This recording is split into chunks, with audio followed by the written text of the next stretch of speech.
Hello বন্ধুরা, আবার চলে এসেছি আজকে রুই মাছের রেসিপি নিয়ে। প্রথমে দেখো মাছগুলোকে ভেজে রাখা হয়েছে। আলুও কিন্তু খুব বেশি দিইনি, ভেজে সেটাকেও রাখা হয়েছে। এখানে 4 পিস মতো আলু দেওয়া হয়েছে, আর রয়েছে কাঁচা লঙ্কা। প্রথমে তেলটা গরম করে নিয়ে কালো জিরে ফোড়ন দিয়ে সেখানে কাঁচা লঙ্কাটা দিয়ে দিয়েছি। তারপরে ভেজে রাখা আলুটা দিয়ে একটু নেড়ে চেড়ে টমেটো, আদা বাটা এর ভেতরে দিয়ে দিলাম।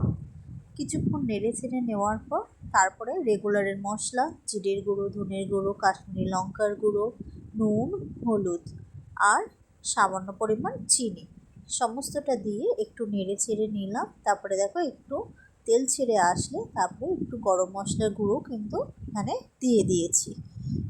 দিয়ে কিছুক্ষণ নেড়ে চেড়ে নেব। মশলাটা দেখো ভালো মতো হয়ে গেছে। তারপরে কিন্তু এখানে সামান্য পরিমাণ জল দিয়ে জলটাকে একটু ফুটিয়ে নিলাম। একটু ফুটে আসলে ভেজে রাখা মাছগুলোকে দিয়ে দিয়েছি এক এক করে।